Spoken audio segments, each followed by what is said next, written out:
Hey everybody, I'm Sean. I'm Owen. And we want to talk about going to Snowshoe, West Virginia this past weekend for the final race of the UCI Mountain Bike World Cup, both the downhill and the cross country. I got to marshal, and marshalling was a lot of fun. I got to spend Saturday marshalling downhill, which was really cool in some ways. Like, I got to see a very particular piece of trail and lots of people hitting that piece of trail and working on it, which was really interesting. I didn't get to see much of the race. Like, I literally had no clue who had gone, who was still left to go. I had no idea what the placings were. Like, spectators were asking me. I didn't have a radio. I just would see a bike go by and blow a whistle. Bike go by, blow a whistle. Bike go by, blow a whistle. And that was my day. My Saturday was trying to find him, but also watching the race, which was really fun. They go flying by. They're really, really fast, and I had a really excellent time getting to see the track kind of like right there in front of me, and trying to walk down the track that we had to walk down. It's quite steep, actually. Awesome things. Danny Hart, Yeah. always root for him, finally pulls out a win. Yeah. Loic Bruni, an amazing third straight another World Cup final after taking his third straight World Championships. Just an amazing, incredible rider. Emery Piron gave it his all. It was great seeing Pom Pom and Tiny Seagrave back racing and just throwing down ripping runs. And Maureen Cabarrou, like, I've always picked her as one of my favorites for races, and she's had a breakout season.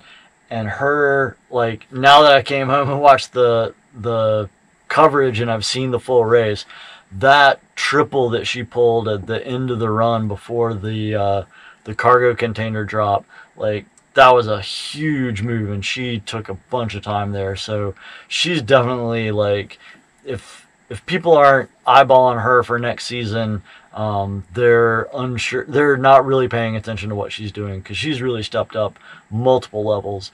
But honestly, Tracy Hanna, to finally take a World Cup overall title, kudos to her. Like, she really deserves it, and she's been in the game for a long time and working really hard. So excellent performances by a lot of people. It was really cool to see. Short track. Short track. So Friday night short track, I marshaled the start finish, or actually the start area for both the men's and the women's race. Got to see the start of the women's race with Yolanda Neff just taking off like crazy, but she very quickly started falling backwards. Kate Courtney was definitely a woman on a mission. She was at the head of affairs. Her, Pauline Ferrand-Prévot, Ginny Rizveds, and Terpstra, they were, like, really glued to each other.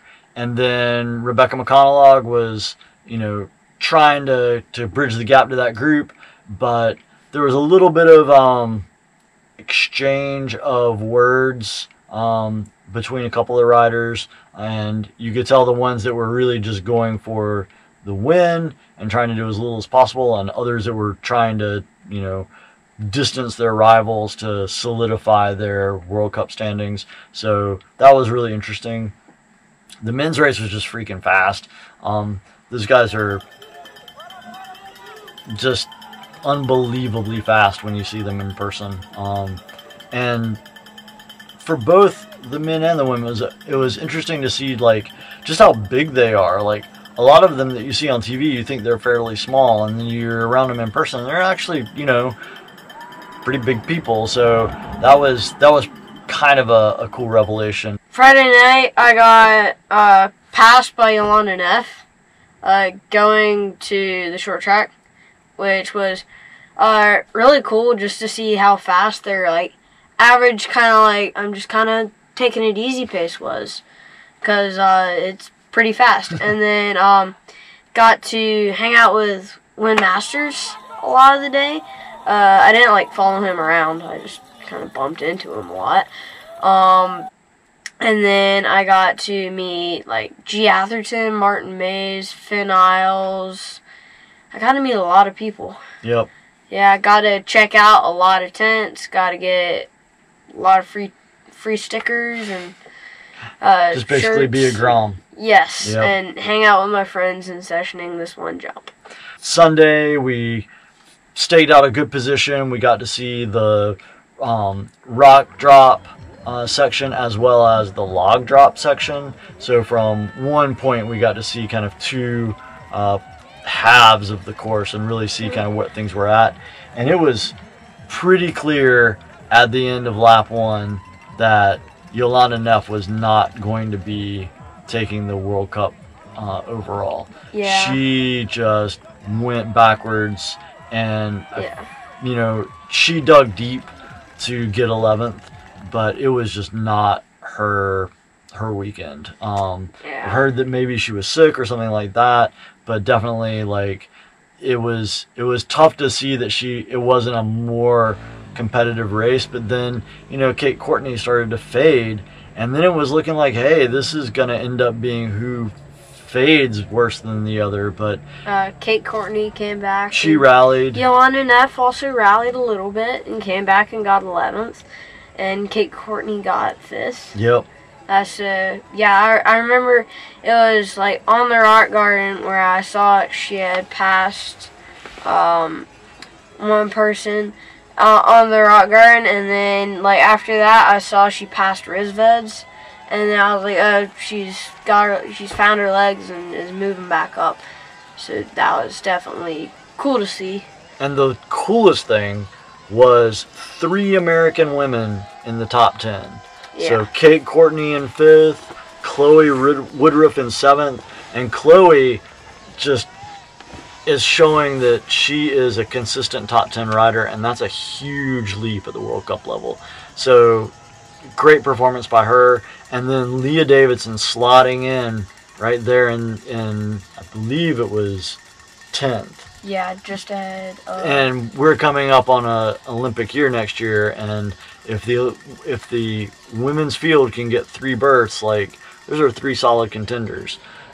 The other one that we were standing with a bunch of people from Knoxville, and they were there with Dale, the dog that is owned by Casey Armstrong, who was out racing. And so we were all cheering for Casey Armstrong as well. And then you hear Dale go, as soon as she passed, woof, woof, woof. Dale's old bloodhound, and so it was fun hanging out with Dale and cheering on Casey. But a solid ride by her. So just an amazing way to see American riders like get that little bit extra oomph from a really big crowd. Yeah. And it was funny because a lot of people were talking about they just did not expect to see so many spectators and how knowledgeable the spectators were.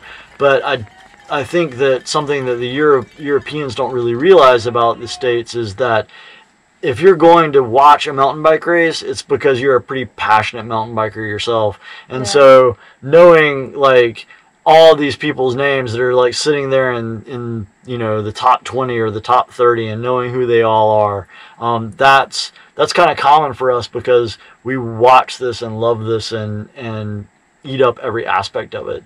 The other person that I think besides you know the battles at the front with you know Kate Courtney taking that overall World Cup title, which was an amazing conclusion to her season.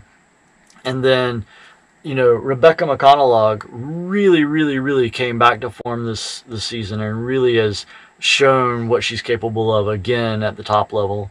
And also Tanya Zakelj, who hasn't been as competitive in recent seasons, and to see her like kind of floating around that top 10 area, that's a new one for her, and it's really cool to see that she's kind of back in that kind of condition. So look forward to seeing her racing again next year. If you like videos about road trips for mountain biking, you know, click up here And then if you are kind of interested in the van setup and building out your own personal vehicle, click in this playlist down here. We'll be adding videos as we go, but definitely check that stuff out, and we'll be doing that in the future. Yep, and like, subscribe, and get rad every day. Get rad every day. See ya.